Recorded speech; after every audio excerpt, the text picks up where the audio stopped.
नमस्कार दोस्तों, मैं सचिन त्यागी और मेरे इस होम्योपैथी चैनल में आप सब लोगों का बहुत बहुत स्वागत है। आज हम डिस्कस करेंगे एक ऐसी प्रॉब्लम जो भी सर्दियों में भी चल रही है और इसके अलावा भी बहुत सारे लोगों में ये देखने को मिलती है। जी हाँ, मैं बात कर रहा हूँ एलर्जिक राइनाइटिस की, या कोल्ड एलर्जी भी आप इसको बोलते हैं, जिसमें सर्दी जुकाम जैसे, खांसी जैसे जो सिम्टम्स हैं वो लगातार लोगों में बने रहते हैं। छाती में कंजेशन, ठीक है, लगातार छींके आना, साइनस की प्रॉब्लम, ये सब इसमें लगातार चलते रहते हैं। हालांकि ये कोई किसी वायरस या बैक्टीरिया से उत्पन्न होने वाली या से क्रिएट होने वाली प्रॉब्लम नहीं है। एक्चुअली ये हमारी ही बॉडी का एक रिएक्शन होता है, एक एलर्जिक रिएक्शन होता है, जिसमें हमारी बॉडी बाहर से आए किसी सब्सटेंस के अगेंस्ट में एक फाइट, एक तरीके की फाइट को वो वहां पे दिखाती है, जिसको हम एलर्जिक राइनाइटिस बोलते हैं। इसका कारण देखें या किस तरीके से ये ट्रिगर होती है, तो इसको हम समझे कि मान लो कोई कोई भी चीज है, वो चाहे हम उसको खा रहे हैं या इनहेल कर रहे हैं नाक से अपने, या हम उसके कांटेक्ट में जा रहे हैं। मैक्सिमम चीजें हमारे बॉडी पार्ट से एब्जॉर्ब होती हैं। जैसे स्किन पे कुछ हमने ऑइंटमेंट या क्रीम लगाया तो वो एब्जॉर्ब होके अंदर चला गया। उसमें कुछ ना कुछ ऐसा सब्सटेंस जरूर रहता है जिसको हमारी बॉडी एक्सेप्ट नहीं करती है। अगर रहता है तो वो कई बार तो बाहर निकल जाता है ऐसे ही, कई बार वो वहीं पे रहता है और उसको फिर जो हमारी बॉडी है वो एक तरीके से एक हार्मफुल जो कंपोनेंट है उसको समझ लेती है। और तब उसके अगेंस्ट में हमारी बॉडी वहां पे एक एलर्जिक एक रिएक्शन, ठीक है, एक हाइपर सेंसिटिविटी जो रिएक्शन है वो जनरेट करती है।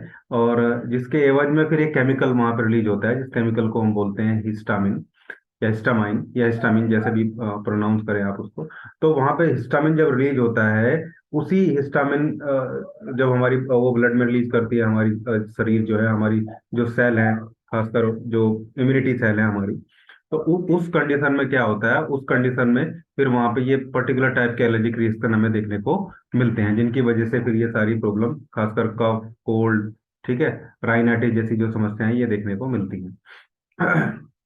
इनके सिम्टम्स को अगर हम देखें तो सिम्टम्स में रनी नोज से नाक का लगातार बहना, ठीक है, नाक का बंद हो जाना जैसी कंडीशन भी है, छाती में कंजेशन, ठीक है, वाटरी, अब आई आंखों से पानी निकलना, नाक से बहुत ज्यादा पानी निकलने की कंजेशन, ठीक है, आंखों से ऐसा लगना जैसे कंजक्टिवाइटिस से आंखें रेड हो गई, उनमें से पानी निकल रहा है ऐसी, ठीक है, स्नीजिंग, कफ भी लगातार बना रहता है, और नाक में और जो इचिंग है, इसके अलावा आंखों में जो इचिंग है वो चलती रहती है। आंखों के अंदर के जो नोस्ट्रिल्स हैं अंदर, उसमें जो है सूजन देखने को मिलती है।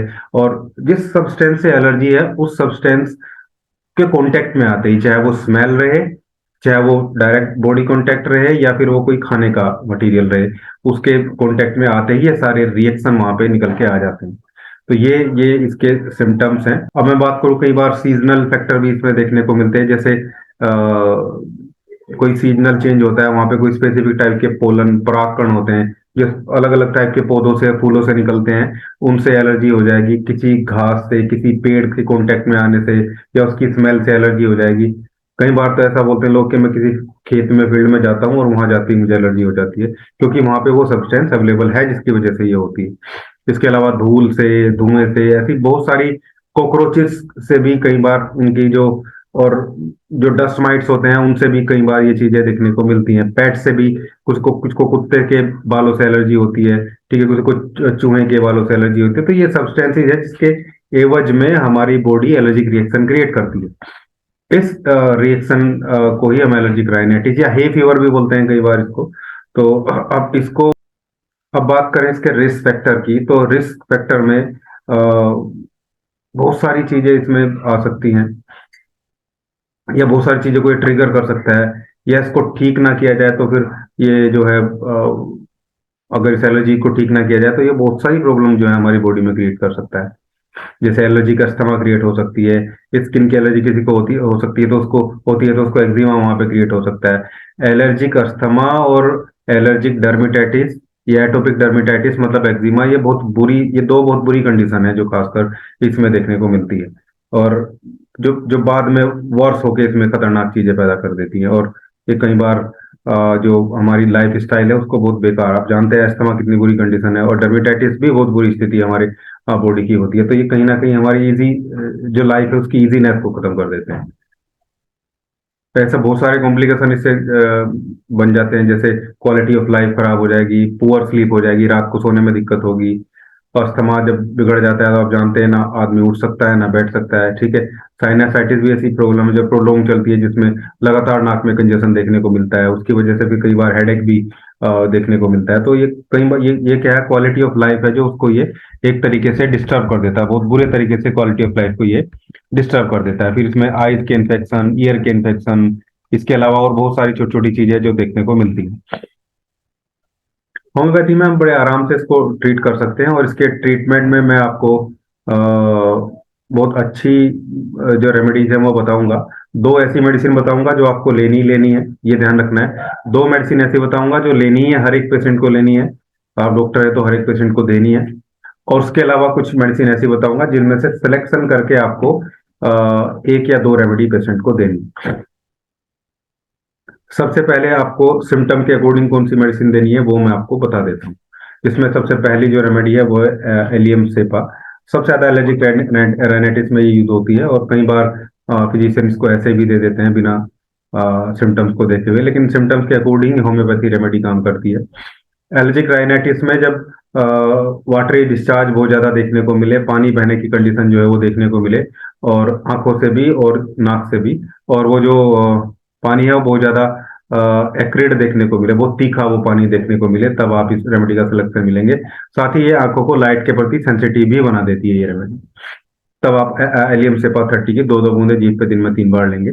दूसरी रेमेडी है आर्सेनिक एल्बम। आर्सेनिक एल्बम बहुत इफेक्टिव रेमेडी है एलर्जिक राइनाइटिस या है फीवर की।